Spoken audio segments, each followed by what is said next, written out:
My old table had seen better days. I was beginning to know how it felt.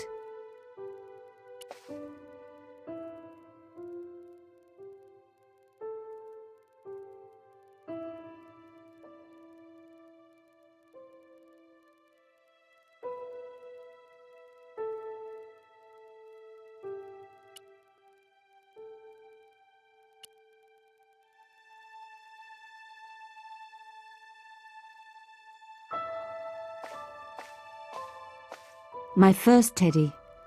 Never had a boyfriend as loyal as him.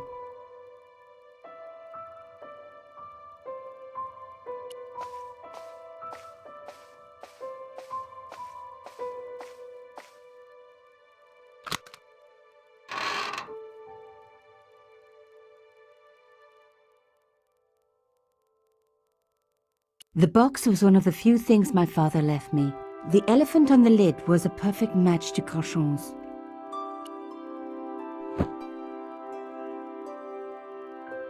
The box was carved by my father. It never had a key.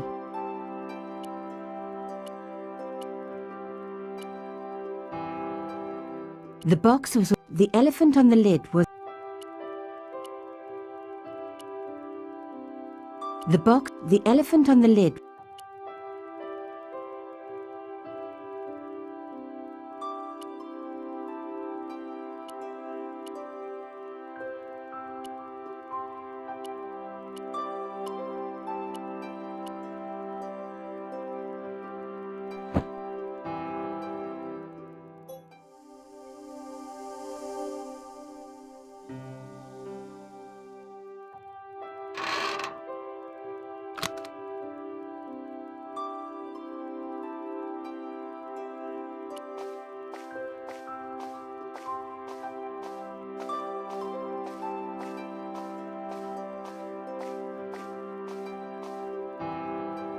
You have no messages.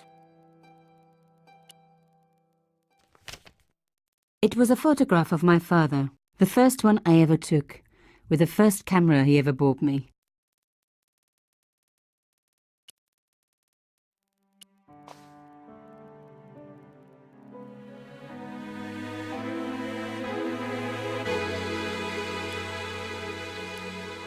No, I'm not giving up. I know where we are going, but I pray to God that we are gonna get there. Stay with me, don't leave me where you going. I can't be like you call. There wasn't anyone that It was my neighbor, the so-called psychic.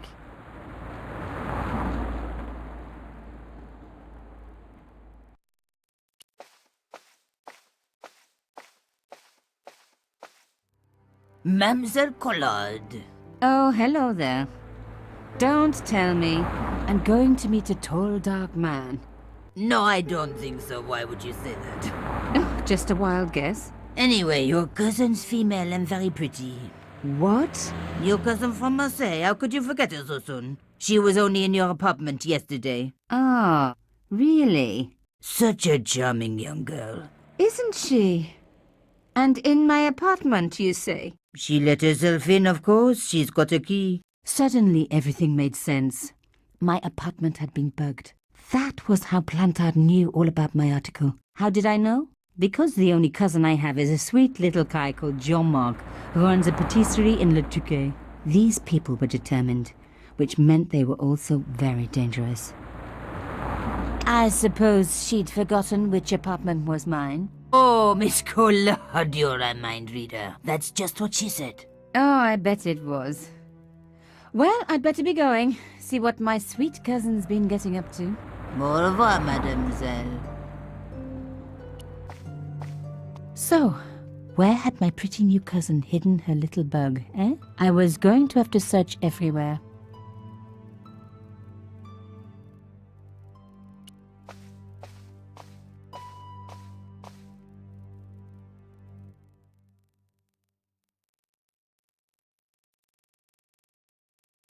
No bug, just a 20-year...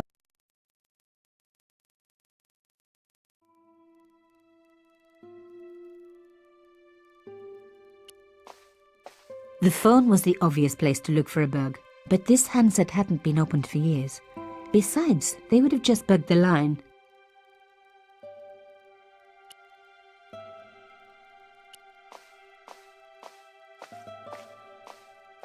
My first head, undisturbed.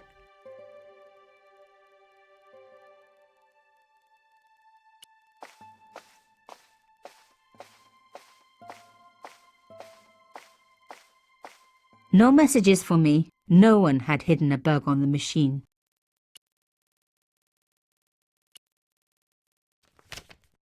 It was a photograph of my father. They hadn't placed the bug on the photo.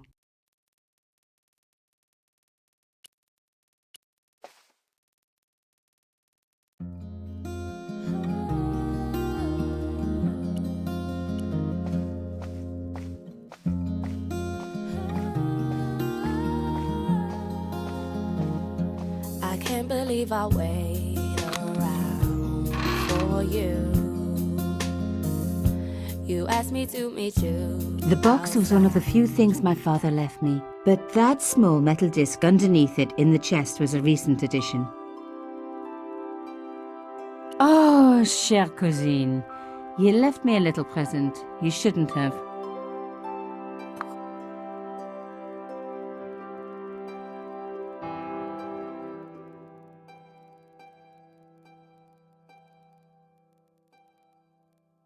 You don't scare me. Espèce de...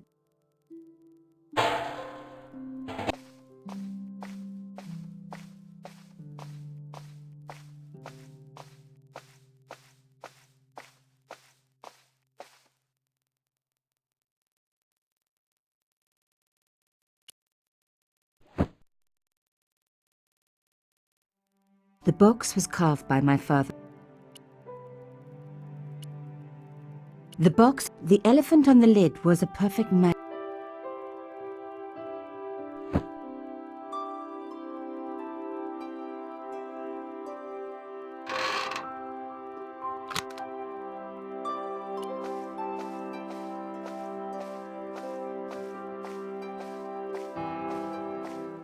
There wasn't anyone that I needed.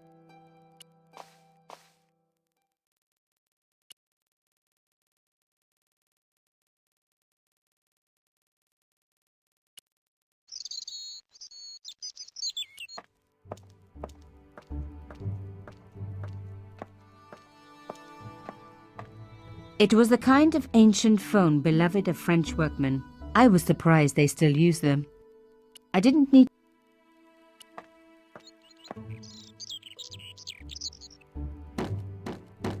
The workman looked about as eager and helpful as your average rod digger.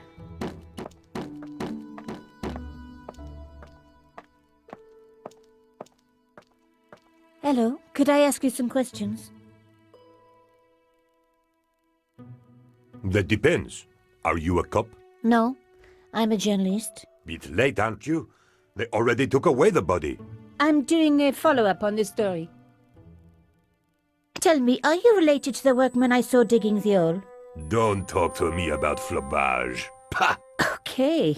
He just won a fortune on the horses and he won't give me a cent. Well, it's his money. When he was broke, he was happy to touch me for a loan. Brothers should look after each other, he used to say. He's changed his tune, now he's brassed up. You're doing a fine job. Damn right I am. You should be writing about me, not that idiot that got blown up. The heroes who pick up the pieces when disaster strikes. Exactly. Well, give me your best smile and maybe I'll put your picture in the article. Oh, right. Just give me a minute to do my hair.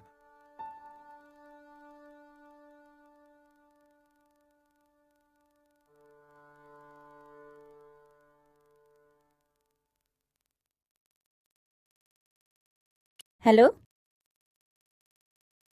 Yes, I need to take some more pictures. of course. My pleasure. Just give me a moment. The police had removed the body, but nothing else looked disturbed.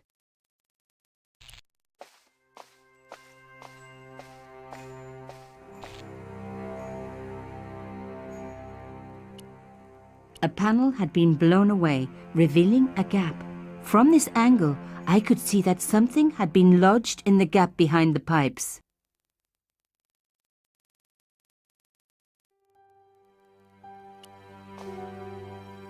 Behind the table were some damaged pipes. Voila! The police and forensic teams had missed a vital piece of evidence. Some kind of pouch. On the pouch was the cross symbol of Conchon's organization. I was on the right track. On the pouch was the cross symbol of Inside the pouch were two items, a strange metallic artifact and a letter in some kind of code. The artifact had a sword laid across scales. There was a picture of Lady Justice on the locked panel in the room below the conciergerie. Another coded message using the same cipher system. So, Plantard was involved with Conchon.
Plantard.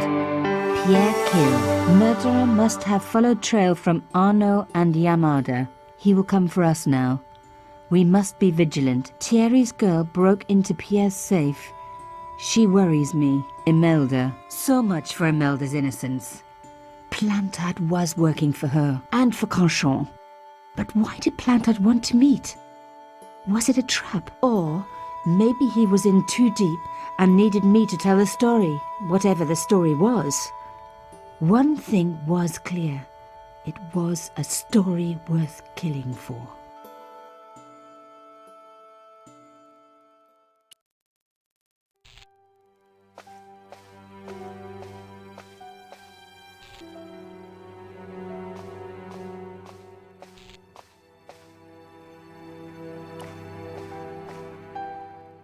Hey, what about my photos?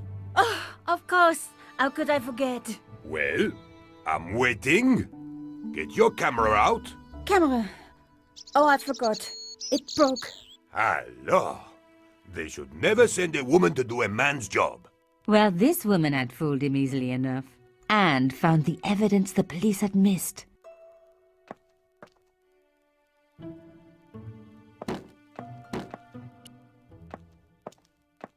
There was nothing I could do. Hello? Yes? Have the police finished with the crime scene? What does it look like? I got orders to board up the windows, and that's what I'm doing. So the body's been removed? I certainly hope so, or it'll stink to high heaven when they take down these boards. Shouldn't you check? Are you kidding? They don't pay me enough to put up boards, let alone check for dead bodies.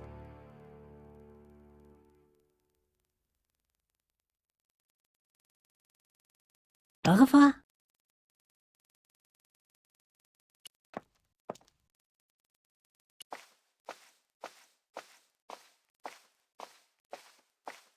I didn't need to... The strange metal artifact I found in Plantard's pouch had pointed back to the quayside.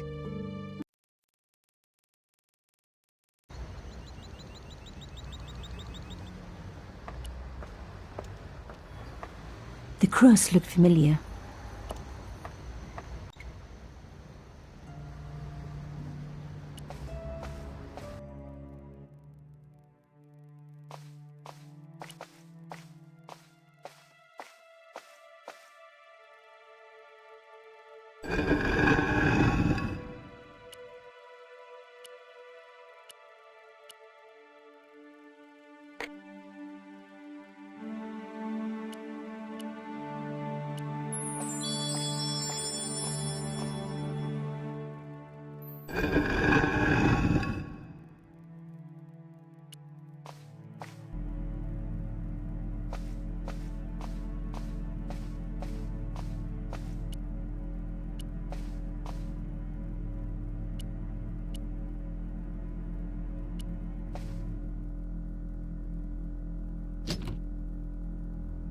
Plantard's key fitted the lock, so he must have used this place too. A photograph had been torn up. If I could just arrange the pieces.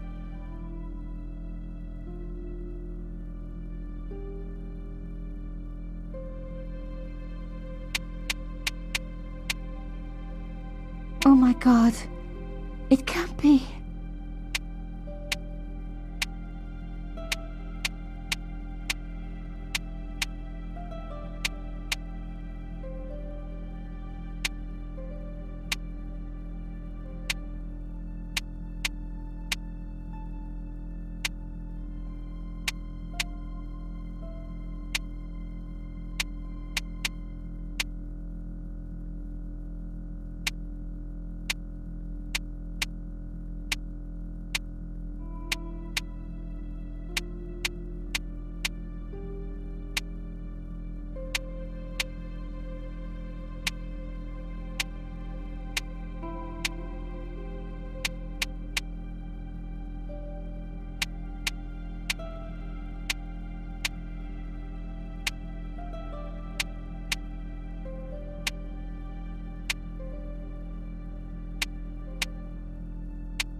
There was no doubt about it. It was a picture of my father.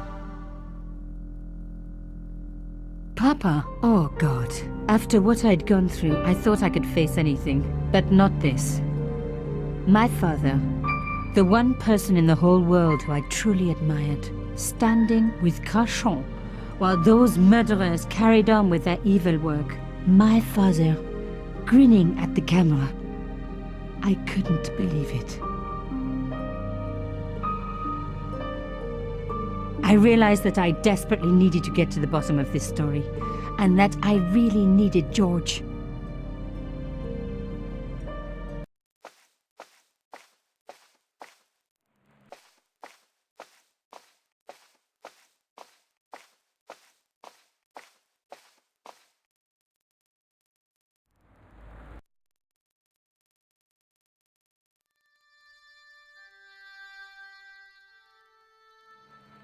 The woman was doing something with a pair of needles that couldn't be described as knitting.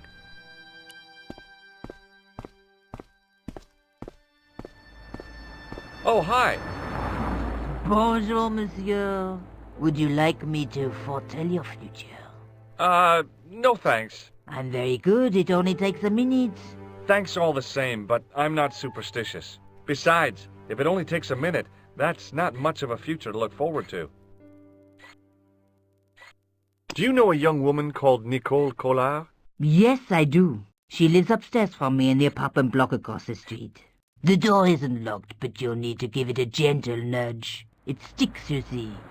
Because of the damp. The landlord said he'd fix it before winter sets in. He's been saying that for 3 years. How long has Mademoiselle Collard lived here? A few months. She's in for a shock when the cold weather comes. Drafty windows, insufficient heating. It's a struggle to keep warm. The only reason I stay is because the rent is cheap. Your young lady, she deserves better. I thought Mademoiselle Collard was a successful photographer. Not as successful as she makes out for all her fine clothes. Oh, I've heard her crying herself to sleep at night. That's awful. Now don't you let on that I've told you. She's proud, that one. Too proud, if you ask me. Have you seen anyone out here watching Mademoiselle Collard's apartment? Yes, I have. A strange man. Tall and thin as a broomstick. He kept his face hidden, but I saw his eyes peering from evil little slits. How was he dressed? A long brown raincoat with an hat. Or like Humphrey Bogart? Yes, but he didn't have Bogart's charisma. Besides, this guy looked like he needed a toilet. You never saw Bogart clenching his buttocks like that. Is there anything else you can tell me about Mademoiselle Collard? No, monsieur. Are the flowers for sale? Oui, monsieur. Okay. I'll take a bunch of those white ones. I wouldn't do that if I was you.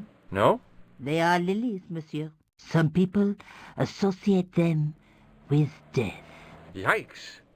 Well, thanks for telling me. What other flowers do you have? Dahlias? What do they signify? Insecurity? I don't want to give her the wrong idea about me. What about the tall yellow ones? Those are iris, the flame of passion. And the little yellow ones? Sensuality. Well, they're no use to me. I want to make an impression, not jump down her throat. I've changed my mind. Will you tell my fortune? You're going on a long journey. My, oh my. What a surprise. Can you tell me anything I don't already know? How does this fortune-telling routine work? If I knew that, I wouldn't be selling flowers for a living. Haven't you ever wondered why you were blessed with the gift? Well, it's a bit like satellite television, I suppose. Some of us are born with a built-in receiver dish. I just happen to be one of the lucky ones. Can you really foretell the future? Only time will tell, monsieur. The strange thing is, I can't seem to see myself in the future. Other people, I have no problem. But when I try to see what might happen to me, nothing. That must be scary. Maybe. I figure it's a kind of natural safety mechanism. Either that, or I don't have a future. What can you tell me about this material? It's a very expensive piece of cloth, monsieur. What can you tell me about this tissue? Nothing. See you later. That's right, monsieur, you will.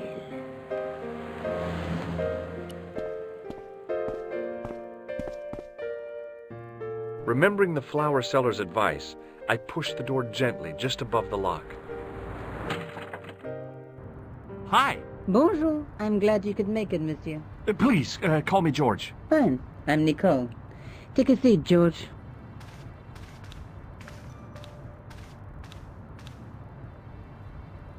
Eh bien?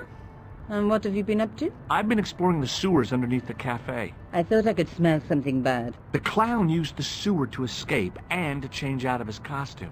I guess he was in a hurry. He left his jacket behind. And? I got his tailor's phone number. You had better luck than I did. Luck, she said. Luck. Hard work, I'd call it. What happened? My editor told me to drop this story. Can you believe it? But you're not going to do that. Oh no. I'm going to find out what's behind these killings. It just doesn't add up. It almost feels like some sort of conspiracy. The police in 3 different countries have kept very quiet about the murders. The press don't connect them at all. They blame them on political, religious, or militant minority extremists. Well, that covers just about everyone. Tell me more about yourself. There's nothing much to tell. Well, how'd you get into photography? I guess I owe that to my father. He bought me my first camera. I was 8, and my parents had just split up. Did you live with your father? Yes. My mother went off with her new boyfriend. I didn't mind.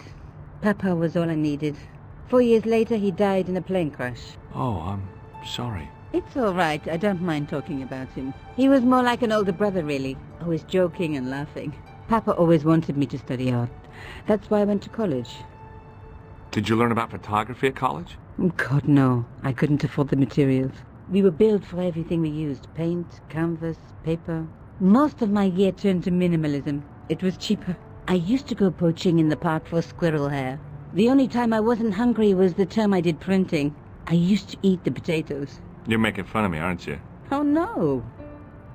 Tell me more about the clown's previous victims. The first was Arnaud Bellotta, the millionaire pharmaceutical baron.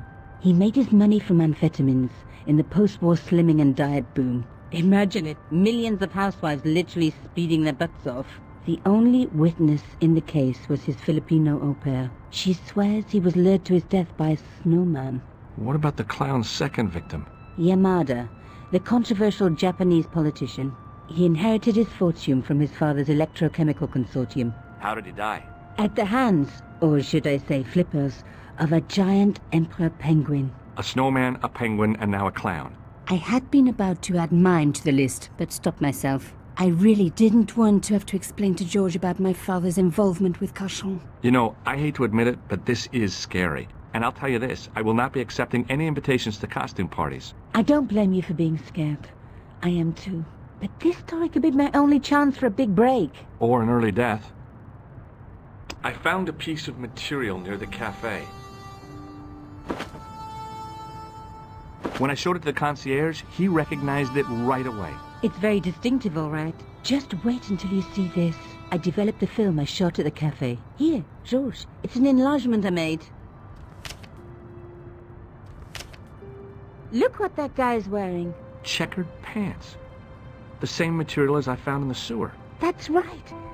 This guy shouldn't be difficult to find. Oh no? Take a close look at his right cheek.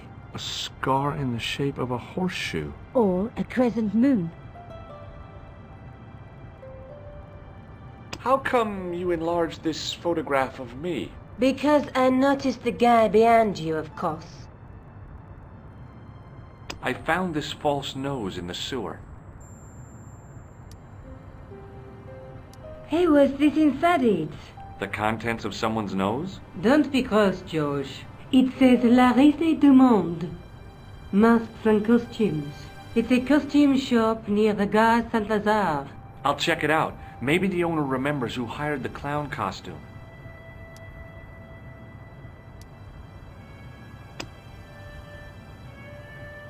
I found this tissue down the sewer. That's disgusting, George. No. I think the stuff on it is grease paint, like actors use, or clowns. It's still disgusting. Get rid of it.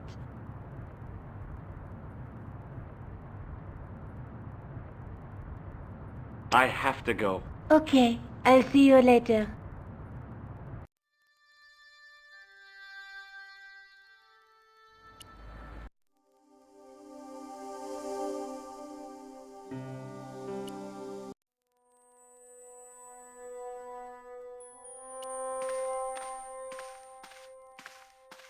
It was an antique phonograph, the kind you have to wind by hand.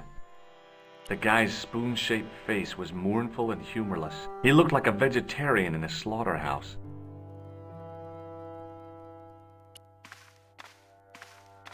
Excuse me? Bonjour, monsieur. Please, come in. Welcome. Leave the mundane world behind, for in these four walls, fantasy is king. I don't want a costume. Didn't you ever dress up when you were a child? Not that I remember. Incredible! You'll be telling me next that you never shared your elder sister's lingerie. I don't have a sister, and I think I'd look pretty silly in a brassiere. I just need some information. Of course. How can I help you? I'm looking for a man who hired a clown costume from you. Oui, monsieur. I do not see how I can help. Don't you keep a record of costumes that you've rented out? Of course, monsieur, but... Well, then I'd like to check your records. Give me the names of everyone who's rented a clown suit. Impossible. There are too many. Have you heard of a man named Plantile? I do not recall anyone of that name. Do you recognize this man? Oui, monsieur. I sold him some grease paint. Does this dirty tissue mean anything to you? Let me smell that.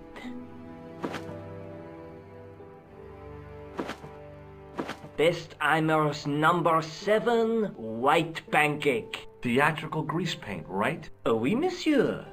La crème de la crème of Thespian accoutrement. Have you sold any of it recently? Yes, 2 cans. Do you reckon... That?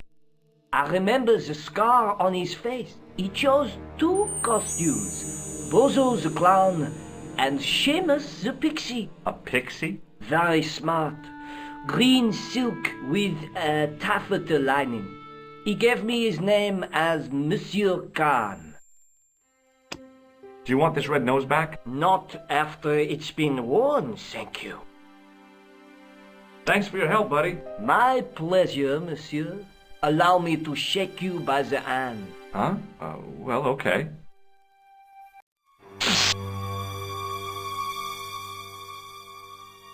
What are you trying to do, kill me? You did not find it amusing? I never saw the funny side of electroshock therapy. Eh bien, it is yours to keep. A gift?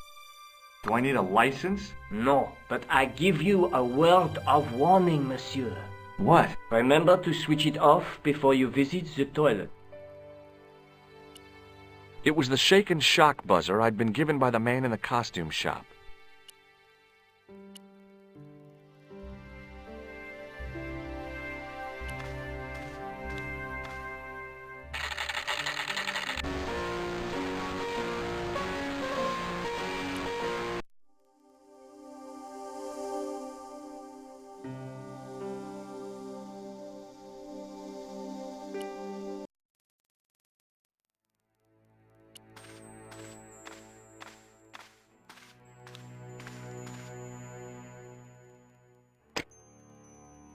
Hello?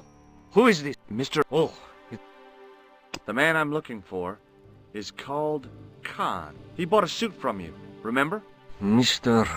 Khan. Yes, I remember him. Yes, I delivered the suit to his hotel. The Hotel Ubu. I don't remember the room number. It was upstairs.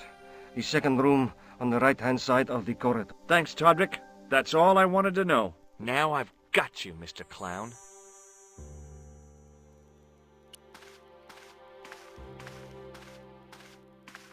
It was just some police paperwork, a search warrant. Excuse me, Sergeant. What do you want now? Is Rosso here? Yes, he is. You wish to speak to him? Yes, I do. One moment, monsieur. It's Stobart, monsieur. He insists on talking to you again. Did he say what it was about? No, monsieur. Very well.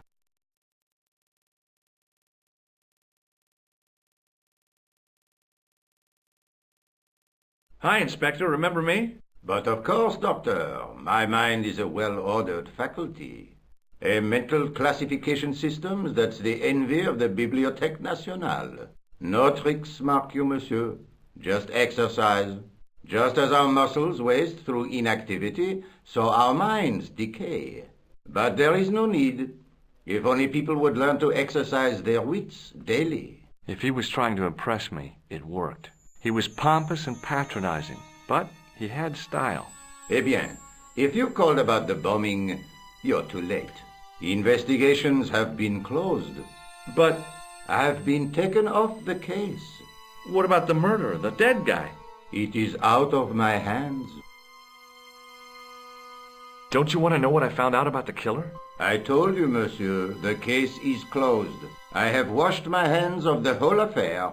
Then I'll have to continue my investigations without your help. No, you must forget the business of the crown completely. Go back to being an ordinary tourist, Stobard. Did you find out the ID of the guy who was killed in the explosion? I already knew who he was. I heard that the bomb victim's name was Plantar. Your sources are reliable. He was a big shot at the Treasury, wasn't he? Maybe that's why you've been taken off the case. I'm sorry, monsieur. I cannot comment. So long, Inspector.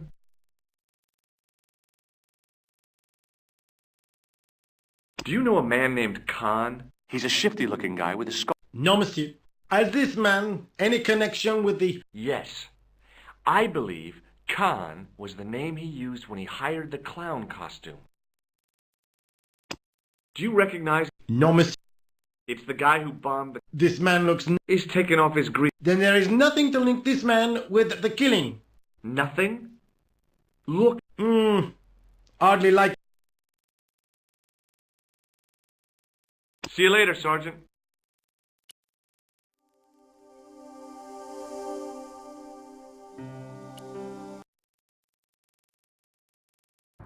Hi. Oh, hello.